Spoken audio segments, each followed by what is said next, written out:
जय श्री राम। मैं अंकित त्यागी, astrologer, numerologist, लाल किताब एंड वास्तु कंसल्टेंट, आप सबका फिर से स्वागत करता हूं। दीपावली और दीपावली से पहले और बाद में आने वाले सारे फेस्टिवल्स, सारे पर्व, सारे त्योहार, वर्ष भर हम सबको उनका इंतजार रहता है और शुरुआत होती है धनतेरस से। पहले धनतेरस, फिर नरक चतुर्दशी और फिर दीपावली, फिर गोवर्धन पूजा और फिर भैया दूज। इस तरीके से इस सीक्वेंस में त्योहार हम सेलिब्रेट करते हैं, पर्व हम सेलिब्रेट करते हैं। आप सब इस बात से अनभिज्ञ तो नहीं है कि दीपावली का पर्व क्यों ही मनाया जाता है। शुरुआत करेंगे धनतेरस के त्योहार से। इस साल धनतेरस 13 नवंबर को है और पूजा के लिए शाम का समय उपयुक्त माना गया है। शाम को 5:28 से 5:59 के बीच पूजा का शुभ मुहूर्त रहेगा धनतेरस के दिन। इन 30 मिनट के समय में आप धनतेरस की पूजा करें तो शुभकारी होगा और भगवान धनवंतरी की पूजा इस समय काल के दौरान अगर की जाए तो अत्यंत लाभकारी होती है। धनवंतरी और भगवान कुबेर की पूजा इस दिन कहा जाता है कि करनी हमें अवश्य चाहिए। भगवान धनवंतरी को विष्णु भगवान का दूसरा रूप माना जाता है, जो हाथ में अमृत कलश धारण किए हुए होते हैं। इन्हें पीतल बहुत पसंद है, इसीलिए धनतेरस को अन्य किसी धातु या पीतल के कुछ ना कुछ बर्तन या कुछ ना कुछ धातु के सामान जरूर खरीदे जाते हैं। और आरोग्य के देवता धनवंतरी, धन और देवता कुबेर की पूजा धनतेरस के दिन अवश्य की जाती है। धनवंतरी जो आरोग्य के देवता माने गए हैं और धन के देवता जो कुबेर माने गए हैं, दोनों की पूजा अवश्य की जाती है इस दिन। धनतेरस का महत्व क्या है? कहते हैं कि कार्तिक मास की कृष्ण पक्ष की त्रयोदशी तिथि के दिन भगवान समुद्र मंथन के दौरान भगवान धनवंतरी अपने हाथों में अमृत कलश लेकर प्रकट हुए थे। और यह भी मान्यता है कि चिकित्सा विज्ञान के प्रसार के लिए भगवान धनवंतरी ने अवतार लिया था। धनवंतरी को भारत सरकार का आयुष मंत्रालय राष्ट्रीय आयुर्वेद दिवस के रूप में भी मनाता है। पौराणिक मान्यताओं के अनुसार धनतेरस के दिन लक्ष्मी पूजन करने से धन धान्य की कमी नहीं होती। भगवान कुबेर का पूजन करने से आपके घर में धन हमेशा बना रहता है और भगवान धनवंतरी की पूजा करते रहने से या करने से इस दिन आप निरोग रहते हैं। आपके घर में कष्टों का, बीमारियों का आगमन आसानी से नहीं होता है। और इस दिन आप भगवान गणेश जी और लक्ष्मी जी की एक पूजा के लिए मूर्ति भी घर में लेकर के आए तो वो भी अत्यंत शुभकारी मानी जाती है। धनतेरस के दिन संध्या काल में दीपक जलाने की भी प्रथा है। इसे यम दीपक भी कहते हैं और इसे यमराज के लिए जलाया जाता है, जिससे आप अकाल मृत्यु को टाल सकते हैं।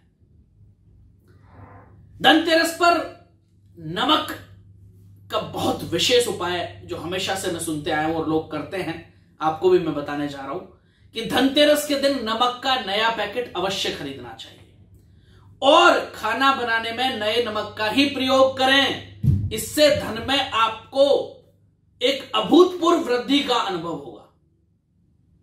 और पूर्व के कोने में, घर के ईस्ट के कॉर्नर में एक कटोरी में उसी में से थोड़ा सा नमक रख के आप छोटी सी डिब्बी में डालकर या किसी छोटी कटोरी में डालकर रख दें और उसको रखा रहने दें। 7 दिन बाद उस नमक को उठा करके घर के बाहर किसी गंदे नाले में डाल दें। इससे घर की सारी नकारात्मकता, सारी नेगेटिविटी खत्म हो जाएगी और धनागमन के साधन, धनागमन के रास्ते बनने शुरू हो जाएंगे। साबुत धनिया का बड़ा महत्व है धनतेरस के दिन।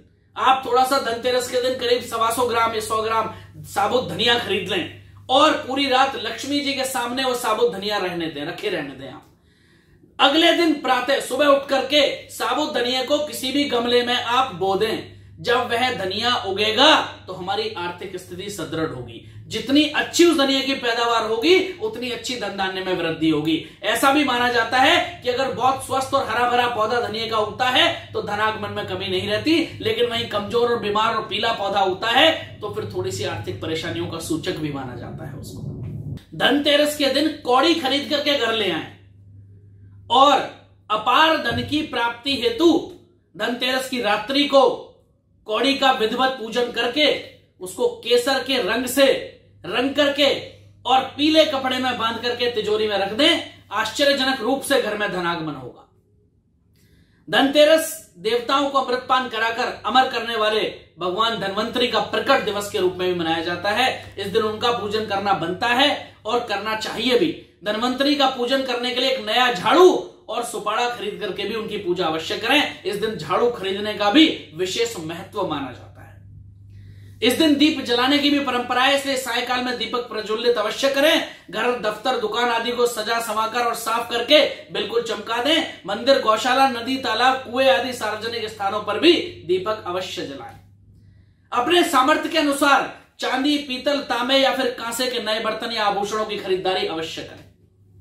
कुछ लोगों से एक प्रश्न मुझसे किया था कुछ लोगों ने कि हम दीपक क्यों जलाते हैं, पूरी रात घर के दरवाजे पर दीपक क्यों रखते हैं दीपावली, धनतेरस या फिर छोटी दिवाली के दिन या गोवर्धन पूजा के दिन। शास्त्रवत तो है ही है कि मां लक्ष्मी प्रसन्न होती हैं। अगर आप एक दीपक घर के दरवाजे पर रखें और वो पूरी रात प्रज्वलित रहे, जलता रहे, तो मां लक्ष्मी प्रसन्न होती है और ऐसा माना जाता है कि मां लक्ष्मी की कृपा आपके घर पे जरूर होती है। लेकिन एक छोटी सी प्रैक्टिकल चीज भी मैं आपको बताऊं जो हमारे पूर्वज हमें बताया करते थे कि आपने घर के दरवाजे पर एक दीपक रखा और उतना जो एरिया है, उतना जो स्पेस है वो प्रकाश में हो गया। अगर किसी दिन कोई राहगीर वहां से गुजरते हुए अपने घर जा रहा हो तो वो उस प्रकाश से आराम से अपने घर पहुंच जाए और उसको कोई कष्ट या कोई परेशानी ना हो। वो भी एक पौराणिक मान्यता उस दीपक के पीछे की है, उस दीपक को जलाने के पीछे। तो दीपक आपको जरूर जलाना है।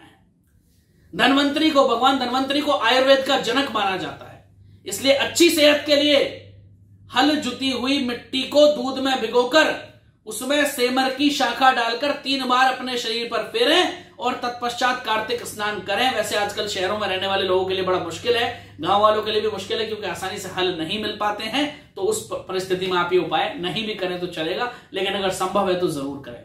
दीपावली के मौके पर कार्तिक स्नान का विशेष महत्व होता है। प्रदोष काल में स्नान करके घाट, गौशाला, बावड़ी, कुएं, मंदिर आदि स्थानों पर लगातार 3 दिन तक दीपक जलाएं तो आपके लिए बहुत मंगलकारी होता है और जो नकारात्मकता है वो आपसे दूर चली जाती है। धनतेरस पर पूजा अर्चना अच्छी सेहत व धन लाभ पाने के लिए की जाती है और धन के देवता भगवान कुबेर को भी मनाया जाता है, इसलिए भगवान कुबेर की पूजा भी इस दिन अवश्य करनी चाहिए।